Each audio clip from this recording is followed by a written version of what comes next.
반갑습니다. 안녕하세요. 꽃피는 좋은 계절입니다. 세상 얘기를 곁들여서 성경 공부를 하겠습니다. 마태복음 10장 16절 말씀.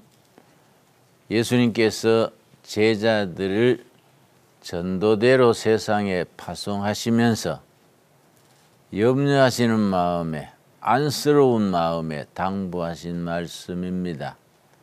중요한 것은 그 말씀이 제자들에게만 주신 말씀이 아니고 지금 우리들에게도 역시 주시는 말씀입니다. 그런 뜻에서 이 말씀 속에 곁들어 있는 영적인 지혜, 영적인 순수함, 그걸 우리가 생각하는 시간 되겠습니다. 네. 성경 공부는 공부지만은 성경 본문 말씀을 놓고 우리 자신이 살아가는 이런저런 세상살이를 생각하고 반성하고 기도하고 그런 시간 되기를 원합니다. 네. 자, 마태복음 10장 16절. 보라, 내가 너희를 보냄이 양을 이리 가운데로 보낸가 같도다. 그러므로 너희는 뱀같이 지혜롭고 비둘기같이 순결하라. 그때나 지금이나 세상은 이리 때가 사는 세상처럼 어디든지 사람을 새겨 먹으려고 그러고 이용하려고 그러고 양육 강식, 힘 있는 사람, 꽤 있는 사람이 순진한 사람들을 이용하려고 그럽니다. 네. 나는 동두천 산골에서 사는데 모처럼 서울 종로통에 갔더니 친구와 같이 가는데 사람들이 너무 많아가지고 어깨가 부딪히더라고요. 그래 내가 서울시는 사는 친구한테 서울에 이렇게 모여서 바글바글 뭐하고 사냐? 그랬더니 내 친구 서울내기가 말하기를 뭐하고 살기는 서로 새겨 먹고 살지 그러더라고요. 그래 같이 웃었어요.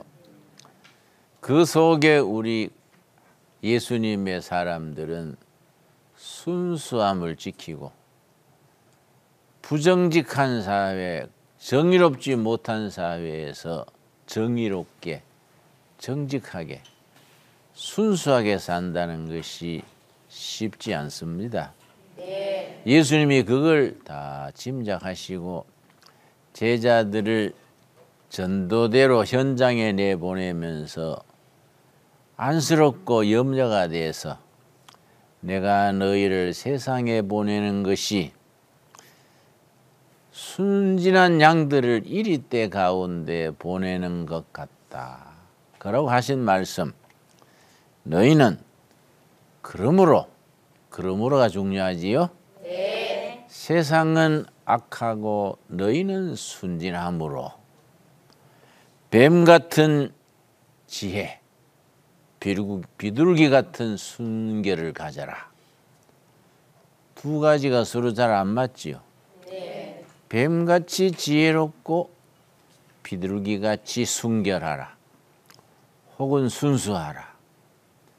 이 두 가지를 갖추고 세상살이에서 험한 세상이지만은 성령의 도우심으로 뱀같은 지혜로 승리하는 여러분들 되기를 바랍니다. 아멘. 우리 어머니는 7년 전에 하늘나라 가셨는데 90에 하늘나라 가셨어요. 옛날 소학교 나오셨는데 참 지혜로웠습니다. 내가 목회할 때 어머니를 모시고 있었는데 난 어려운 목회를 찾아다니면서 했습니다. 그래서 가끔은 일이 앞뒤가 막혀서 어쩌면 좋을까 한 2, 3일 고민하다가 어머니한테 물었습니다. 어머니, 이럴 때는 어떻게 하면 좋을까요? 난 2, 3일 꿍꿍 앓고 궁리하다가 물었는데 어머니는 선뜻 대답하시기를 내 생각에는 이래 하면 좋겠다. 내가 놀래요. 정답인 거예요. 그래서 내가 어머니한테 어머니 나는 대학을 하고 신학을 하고 유학도 잠깐 하고 대학을 몇 개나 했는데도 며칠간 고민하고 몰랐는데 어머니는 옛날 일제 때 소학교 하시놓고 어떻게 그리 선뜻 좋은 지혜가 나오세요? 그랬더니 어머니가 이러시기를 김 목사야 기도해라. 너는 기도가 부족해. 목사가 장사꾼처럼 가방 들고 뛰다니기를 좋아하고 기도한 시간이 적으니까 지혜롭지 못하잖냐. 어머니 꾸지람 하시는 거예요. 그러니까 학력이 문제가 아니에요. 요즘 많이 쓰는 스펙이 문제가 아니에요. 박사다, 석사다, 명문대학이다. 그게 문제가 아니고 예수님이 일러주신 대로 뱀같이 지혜롭고 비둘기같이 순결하다는 것, 양쪽을 갖춘다는 것이 천국 가기 전에 세상에 사는 동안에 꼭 필요한 것이지요. 네. 저는 오래 목회를 했는데 30살에 신학교 학생 때 목회를 시작을 해서 지금은 제가 79살이지요. 48년 지금 또 목회하고 있습니다. 네. 교인들이 순진해 가지고 속는 거예요. 순진해 가지고 세상 사람들의 말에 꼬임에 넘어가 가지고 그만 아까운 재산 탕진하고 보증 섰다가 막 홀랑 날리고 그래 교회 와서 울고 있는 거예요. 목사님 너무 그 사람 나를 설득하고 잘해줘서 도장 찍어줬는데 몽땅 당했습니다. 우는 거예요. 참 목회자로서 도와줄 길도 없고 참 답답한 때가 많습니다. 뱀같이 지혜로워라. 뱀 같은 지혜와 비둘기 같은 순수함, 순결함, 양쪽을 갖춘다는 것, 세상 살아가는데 좋은 양날이지요. 네. 자, 뱀 같은 지혜를 전략이라 그래요. 전략. 네. 그 믿는 사람들이 오해합니다. 특별히 성령 받고 복음적인 교인들일수록 성령님 의지하고 살면 되지 뭔 지혜롭고 전략이 무슨 필요 있냐. 성령님 의지하고 그때 살아가면 된다. 그래 생각하는 분도 간혹 있어요. 그러나 성경에는 그렇게 말하지 않습니다. 잠언 24장 9절 중요한 말씀이니까 다 한번 찾아봅시다. 잠언 24장 9절. 내가 아는 사장님은 진실한 장로님 경영인이신데 잠언을 자기 경영의 교과서로 삼는다 그래요. 잠언의 경영에 대한 지혜, 전략이 들어있다는 겁니다. 잠언 24장 6절. 분명히 잠언 24장 6절도 성경 말씀이에요. 성경 말씀에 우리에게 지금 말씀해 주시는 겁니다. 바로 예수님이 말씀하신 대로 뱀같이 지혜로워라. 지혜를 말씀하시는 겁니다. 6절 읽습니다. 너는 전략으로 싸우라. 승리는 지략의 많음에 있느니라. 세상살이에 뭘로 싸우라고요? 전략으로 싸우라. 승리는 지략이 많아야 된다. 지략은 뭐이냐? 여러 사람이 같이 의논해서 만드는 전략을 지략이라 그래. 전략으로 싸워서 승리해라. 바로 예수님이 마태복음 10장에서 일러주시는 뱀같이 지혜로워라. 그 말씀이지요. 전략적으로 우리가 사고하고 계획을 세우고 또 그 전략 기도해서 응답받고 세상에서 하나님을 믿는 사람들이 앞서야 되지요. 세상 사람들을 속지 말고 이용당하지 말고 선으로 악을 이겨야 되지요. 그러려면 깊은 영적인 생활 속에서 세상 사람들이 가지지 않는 전략이 있어야 됩니다. 자, 성경의 전략에 대해서 한 예를 들어 보겠습니다. 여호수아서 6장 한번 찾아봅시다. 여호수아서 6장. 전략이 얼마나 중요하냐? 하나님의 일에도 전략이 왜 중요하냐? 여호수아서 6장 천천히 찾겠습니다. 내가 늘 강조하지요. 성경 찾을 때는 천천히, 서두르면 잘못하면 성경 책장 찢어질 때도 있어요. 그리고 구약 성경 326쪽에 여호수아서 6장에 아주 여호수아 장군의 유명한 전략이 있습니다. 이걸 여리고 전략 그래요. 여리고 전략. 모세 후계자 여호수아는 모세의 시종, 요즘 말로는 비서관이랬습니다. 모세 비서관으로 있다가 모세가 죽기 전에 지도자로 뽑혔습니다. 모세가 위대한 인물이지만은 그 중에도 잘한 것 중에 잘한 것이 120세 죽기 한 달 전에 지도자를 반듯하게 세웠습니다. 후계자를 세운 거예요. 후계자를 잘 세운 것이 얼마나 모세의 위대한 점인지 높이 평가해야 됩니다. 모세가 위인인 것이 자기도 40년간 민족의 지도자로 있으면서 지혜롭게 잘 공평하게 했지만은 죽기 전에 좋은 후계자 여호수아를 세운 것이 최고의 업적입니다. 그런데 우리나라 사람들은 이게 약해요. 좋은 후계자 세우는 게 약해요. 여호수아가 여리고 성을 공략했는데 걱정했겠지요. 위대한 스승 모세도 점령하지 못한 가나안 정복을 내 같은 쫄자가 어떻게 할까?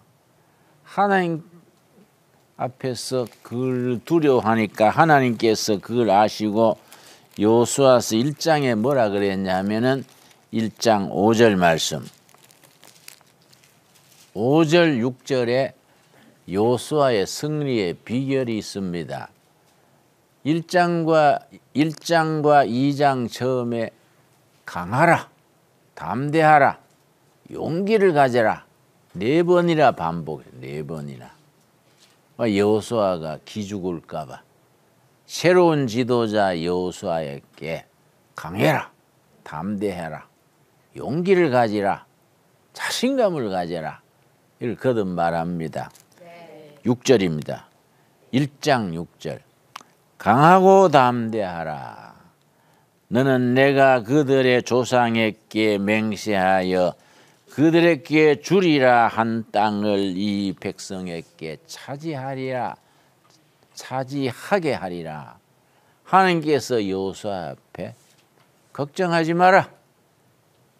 네가 가나안 땅을 백성들이 차지하게 하는데 네가 지도력을 발휘하게 될 것이다. 그렇게 강하고 담대할 수 있는 이유를 그 앞에 5절에서 말했습니다. 이 1장 5절이 오늘 우리에게 주시는 말씀으로 받아야 돼요. 여러분 대체로 가정주부가 많을 텐데 가정 살림을 살고 남편 내조나하고 애들 뒤치다거리 하지 내 주제에 뭐 전략이니 뭐 담대함이니 이런 거 생각할 거 있나? 그게 아니에요. 자기 자리에서 정말 지혜롭게 처신해야 가정주부가 제대로 자리 지키고 처신해야 가정도 튼튼하고 남편도 밖에 나가서 소신껏 일할 수 있고 자녀들도 세상살이에 잘 뻗어나가는 겁니다. 그 점에서 성경이 우리한테 교과서요. 1장 6절 여호수아가 강하고 담대할 수 있는 이유가 뭐이냐? 하나님이 알려주시는 겁니다. 5절 너 평생에 너를 능히 대적할 자가 없으리니 내가 모세와 함께 있던 것 같이 너와 함께 있을 것임이니라. 내가 너를 떠나지 아니하며 버리지 아니하리라. 모세가 왜 위대했느냐? 모세가 나면서 위대했던 게 아니다. 나 여호와가 모세와 함께 했기 때문에 모세가 위대했다. 마찬가지로 모세와 함께 했던 내가 너 여호수아와 함께 할 테니 강하고 담대해라. 이걸 1장과 2장 첫 부분에 4번 되풀이하는. 우리가 어떻게 이걸 받아들여야 되느냐? 모세와 함께 하셨던 하나님, 여호수아와 함께 하셨던 하나님께서 오늘 나와 우리 가정과 함께 하실 줄로 믿습니다. 아멘. 그 믿음이 소중한 거예요. 네. 그런 믿음으로 확신을 가지고 강하고 담대한 여러분 될 수 있기를 바랍니다. 아멘. 그래서 여호수아가 모세 후계자로 가나안 땅 요단강 건너가 가지고 33번의 전투를 했어요. 완승해서 완승.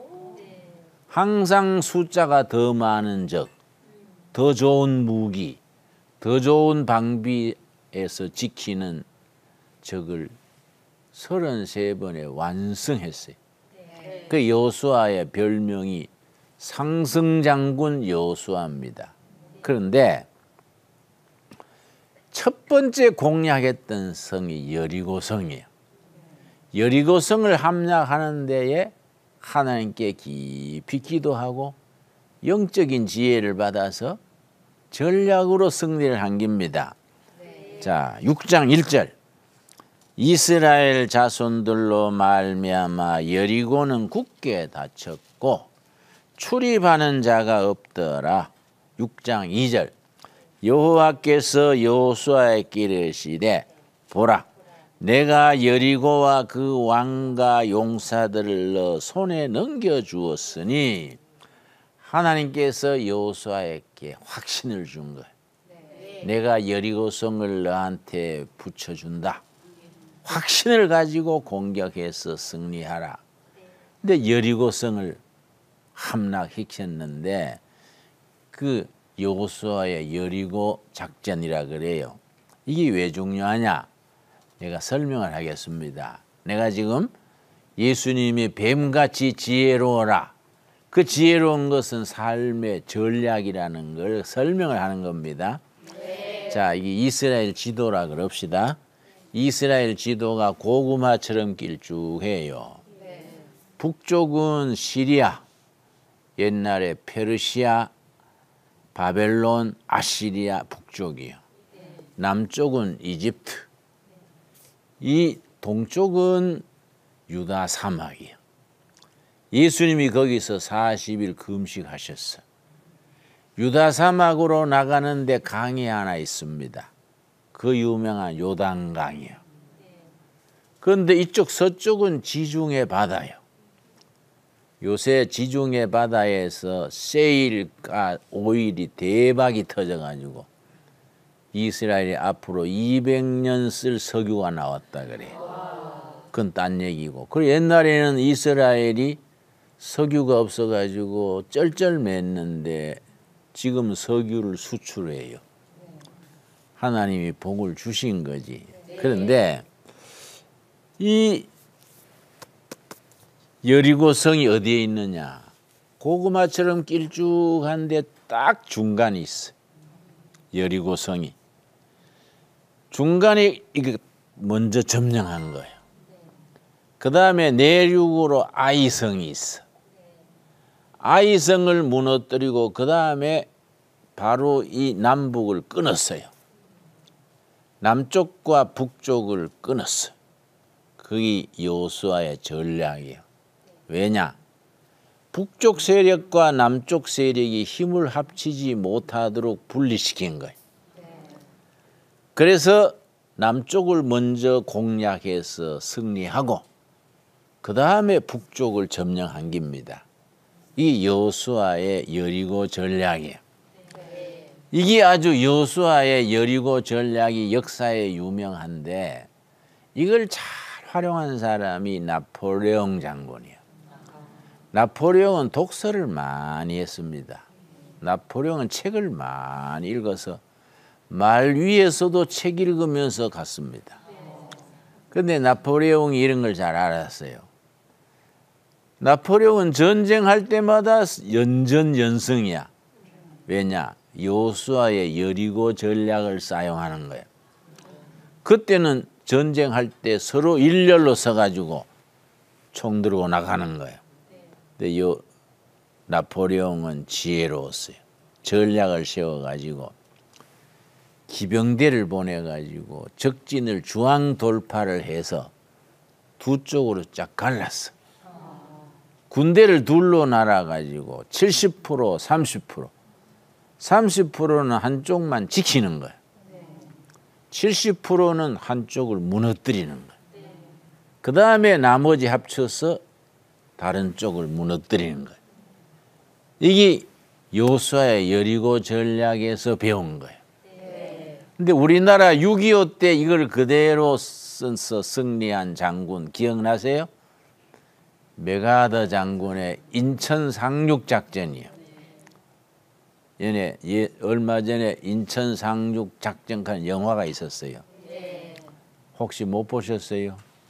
나는 전쟁 영화를 좋아해가지고 전쟁 영화가 나오면 돈을 빌려서라도 가요. 그리고 집사람이 흉보지. 목사가 좀 신령한 영화를 좋아하지 맨날 때리고 뿌르고 싸우는 영화를 좋아하냐. 그래서 뭐 스트레스가 풀리지. 그러고 전쟁에 적은 숫자로 큰 적을 물리치는 거 보면 배울 게 많어. 근데 메가더 장군이 인천 상륙 작전 준비할 때 다 반대했어. 미국 본국에서도 참모들도 열이면 10명이 다 반대했어요. 그러나 천재들은 다른 거예요. 그러고 메가더 장군은 꼭 아침마다 기도했어요. 하나님, 이 전쟁이 하나님 편에서 싸우게 해주십시오. 기도했어요. 그런데 인천 상륙 작전을 아주 반대하는데 돌파해서 승리했지요. 그 6.25 전쟁을 완전히 뒤바꿨는데 인천 위치가 딱 여리고요. 여리고 조선 반도의 딱 중간이에요. 중간점을 딱 공략해가지고 상륙해가지고 바로 어디로 갔느냐? 서울시로 바로 온 게 아니고 김포공항으로 갔어요. 김포공항 점령해가지고 비행기가 함께하고 그 다음에 서울시로 진격해서 연세대학 언덕에서 전투를 벌여서 돌파했어요. 그게 메가더 장군의 인천 상륙 작전이 거슬러 올라가면은 여호수아의 여리고 전략에서 거기에서 뿌리가 있는 거예요. 뱀 같은 지혜로워라. 그런데 뱀 같은 지혜가 있고 사기성이 있거나 속이거나 이러면 그렇지 아니지. 비둘기같이 순결하라. 양쪽을 갖추는 것이 우리 성도의 참 바른 자세지요. 여러분, 나이 들어갈수록 깨닫는 게 있습니다. 순수하고 깨끗한 것이 힘이다. 뭐 돈 많은 게 힘이 아니에요. 유명한 게 힘이 아니에요. 깨끗하게 살고 순수하게 하나님 앞에 서는 것이 힘이에요. 그래야 당당하고 하늘을 우러러 부끄러움이 없고 사람들 앞에 당당한 거. 여러분, 좀 손해 보더라도 1등 못하고 2등 하더라도 순수함을 깨끗함을 지킬 수 있기 바랍니다. 그런데 요즘 세상 사람들이 이권이라 그러면 막 자기 양심도 버리고 수단 방법을 안 가리고 못된 짓을 하지요. 우리 예수님의 사람들은 그러면 안 돼. 그 예수님께서 제자들을 전도대로 보내면서 비둘기같이 순결하고 뱀같이 지혜로워라. 그러니까 뛰어난 전략을 가지고 지혜롭게 행동하고 그러고 항상 하느님 앞에서 순수하고 깨끗한 순결함을 지켜라. 이 예수님이 참 지혜로운 말씀이지요. 그래서 제가 오늘 내가 일부러 집에서 나올 때 내가 평소에 읽고 참고하던 전략에 대한 책을 몇 권 가져왔습니다. 그런데 방송국에서 어느 출판사 저자가 누구 그러면은 그건 지장이 있을 테니까 책 주제만 잠깐 언급하겠습니다. 이거는 일본 사람이 쓴 책인데 일본의 나카소네라는 정치가 있었어요. 일본을 앞으로 어떻게 발전시켜야 되느냐. 20세기 일본의 국가 전략이란 책이에요. 이 책은 경영하는 데 군사 전략을 이용하는 거예요. 옛날 여호수아 장군처럼 적은 숫자로 큰 숫자 좋은 무기를 돌파하는 게 전략이잖아요. 그래 군사 전략을 사업하는 데 활용한 거예요. 그래서 이제 전략의 왕들 어떻게 경영해서 전략을 잘 해가지고 승리하느냐. 예를 들어서 우리나라의 삼성 같은 데는 이병철 회장님이 73세에 1982년에 반도체를 시작했어요. 다 반대해서 일본도 반대, 미국도 반대, 정부도 반대, 참모들도 다 반대했어. 근데 이병철 회장님이 역시 선각자는 다른 거야. 앞으로 반도체가 산업의 쌀이다. 이걸 해가 우리나라와 삼성이 살 길을 찾아야 한다. 그래 강행해가지고 지금 반도체가 얼마나 우리나라에 유익을 줍니까? 그건 전략적인 개념이 있는 거이지요. 그러니까 여러분이 자식을 키우고 교회를 섬기고 적은 예산으로 살림살이 하잖아요. 내가 보아하니 뭐 여러분 남편 중에 실례지만은 뭐 재벌 같은 남편은 아닌 것 같아. 그냥 빠듯하게 그저 살아갈 텐데 적은 예산을 어떻게 잘 분배해서 가정경제를 유지하느냐. 전략적 사고를 해야 되는 거예요. 그래서 이게 전략적 발상이란 책이에요. 전략적으로.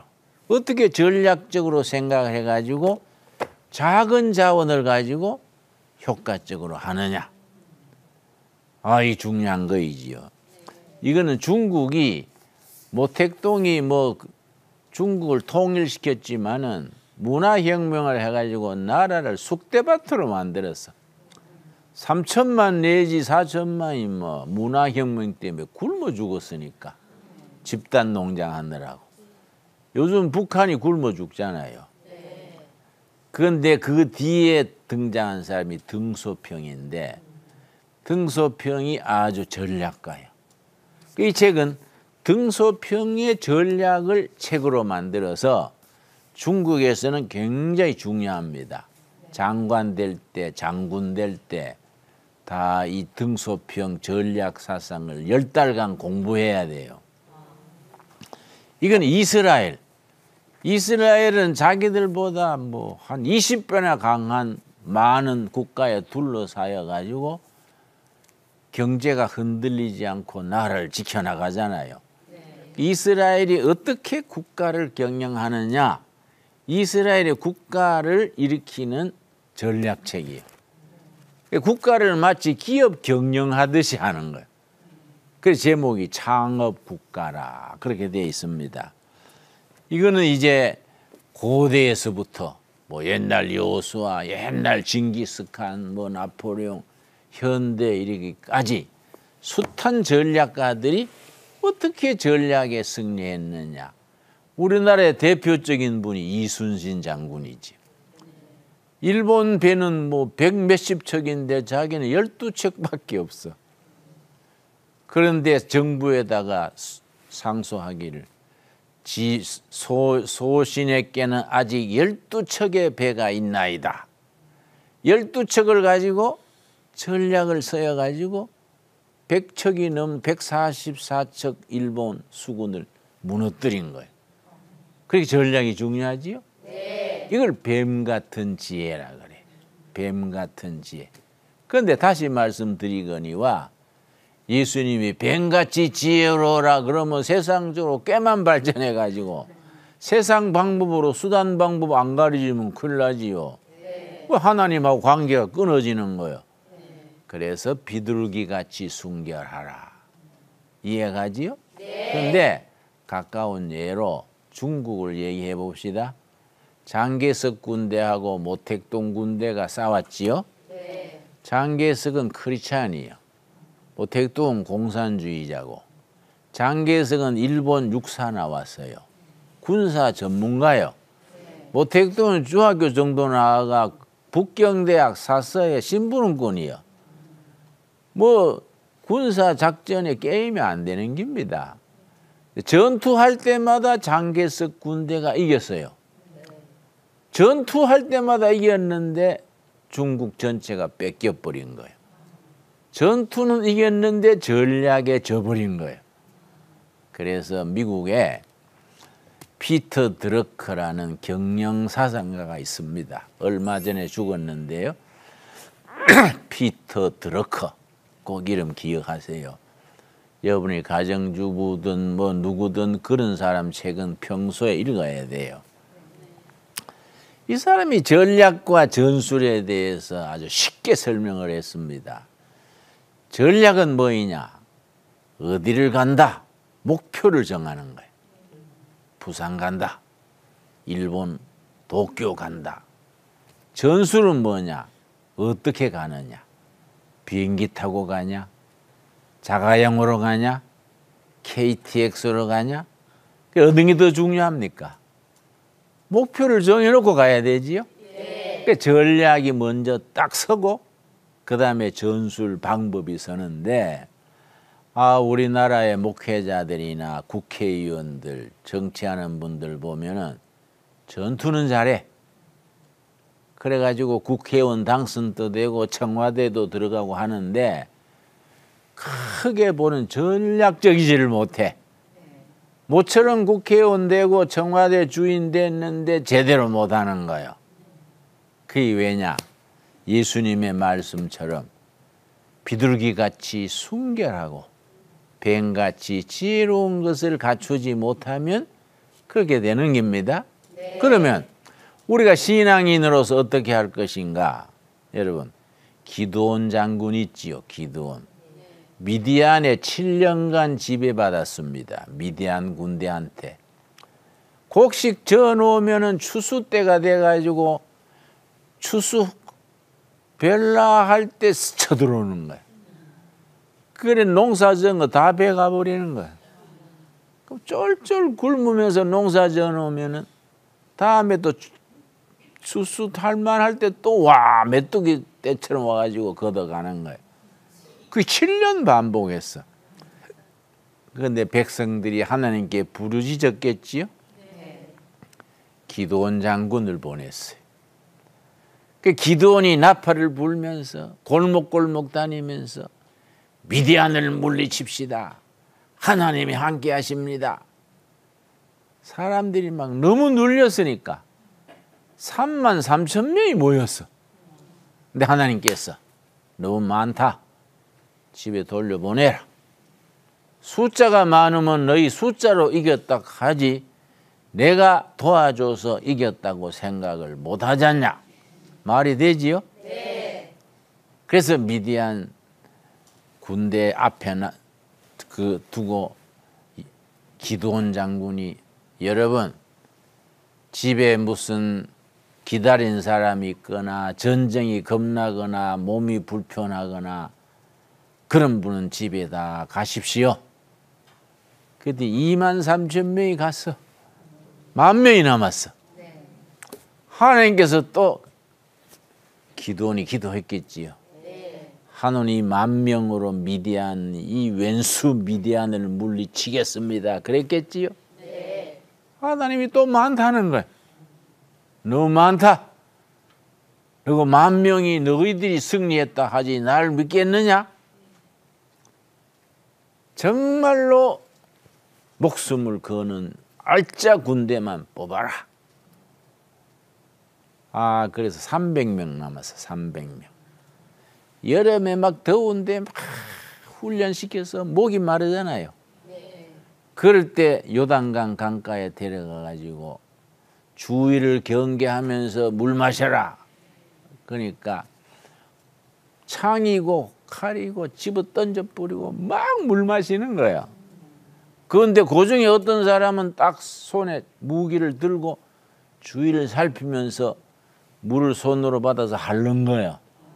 혹시 이럴 때 미디안이 쳐들어오면 대비해야 된다.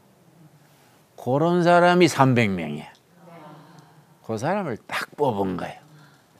그래가지고 전략으로 이기는 겁니다. 어떻게 했냐? 항아리에 횃불을 숨겼어요. 그게 깜깜하잖아요. 횃불, 항아리 속에 있으니까.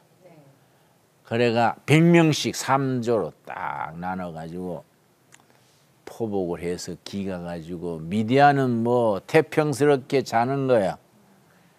딱 기가 가지고 100명씩 세 방향에서 항아리를 탁 깨뜨리고 횃불을 높이 들고 여호와가 승리하신다. 미디안이 자다가 막 사방에 횃불이거든. 횃불 300개가 뭐 밤에 번쩍하면 뭐 놀래잖아요. 이거 이스라엘이 외국의 원조 지원병 불러온갑다. 아이고 뜨거라. 막 도망간 거야. 그거 뭐 양식이고 무기고 다 놔두고 막 도망가 버린 거야. 이 전략이에요, 전략. 이 게리라전으로 승리한 거이지. 인생 살아가는데 그런 지혜가 있어야 되는 겁니다. 그래 내가 우리 어머니 얘기했지요. 어머니 옛날 소학교 출신이요. 시골 일제시대에. 나는 뭐 대학도 하고 신학교도 하고 미국도 갔다 왔는데 꿍꿍 앓으면서 이거 어떻게 해야 되지?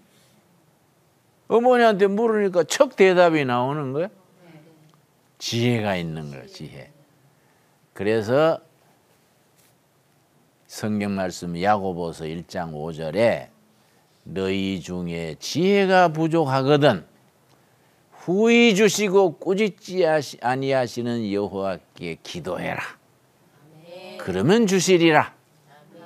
지혜가 부족하면 뭐 하라고요? 기도. 그러니까 우리가 세상 꾀로 뭐 세상 책 보고 전략을 그런 세상적인 걸 받는 게 아니라 무릎 꿇고 기도함으로 악한 세상에서 승리할 수 있는 전략을 우리가 깨닫는 거지요. 너희 중에 지혜가 부족하거든 후히 주시고 꾸짖지 아니하시는 여호와께 기도해라. 믿음으로 기도하는 겁니다. 그래서 마태복음에 계속 나오는 말씀이 뭐이냐?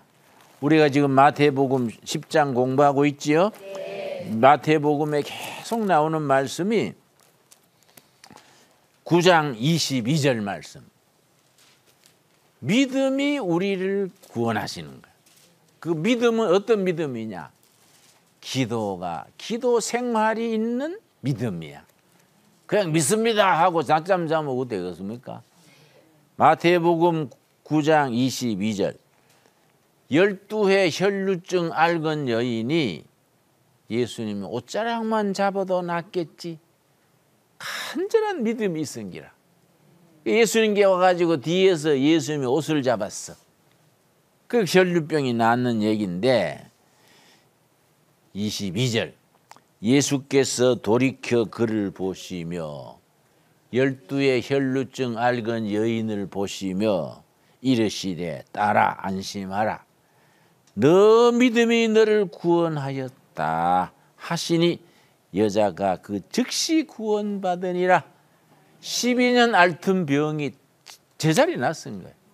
뭘로 나왔다고요? 믿음. 너 믿음이 너를 구원하였느니라. 그래서 마태복음은요, 믿음을 그렇게 강조합니다.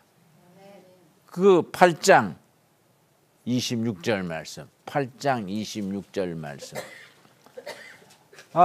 갈릴리 호수에 밤에 이동을 하는데 호수에 풍랑이 일었어. 갈릴리 호수가 크니까 막 바다에 태풍처럼 풍랑이 이니까 배가 가라앉게 된 거예요. 근데 예수님은 주무시는 겁니다. 편안하게. 베드로고 뭐 야고보고 고기잡이 전문가 아닙니까? 간이 오마조마 해가지고 주님 우리 죽게 됐는데 주무시기만 합니까? 그때 예수님이 뭐라 그랬었냐? 25절 마태복음 8장 25절 그 제자들이 나와 깨우며 이르되 주여 구원하소서 우리가 죽겠나이다. 풍랑 때문에 죽게 됐다. 예수님이 뭐라 그랬습니까? 26절 예수께서 이르시되 어찌하여 무서워하느냐 믿음이 적은 자들아 하시고 일어나 바람과 바다를 꾸짖으시니 아주 잔잔하게 되거늘. 제자들에게 뭐라고 꾸지람했습니까? 믿음이 적은 자들아. 이거는 믿음이 문제지 풍랑이 아니다. 세상살이 풍파가 있고 풍랑이 있고 시험이 있지요? 풍파 없는 가정이 있습니까? 인생 사는 게 쉽지 않습니다. 내가 지금 나이가 79인데 80 가까이 살아보니 세상 사는 게 쉽지 않아요. 자기는 잘한다고 했는데 결과는 엉뚱해. 깜빡 뭐 했는데 크게 흔들려 버려. 세상 사는 게 쉬운 게 아니에요.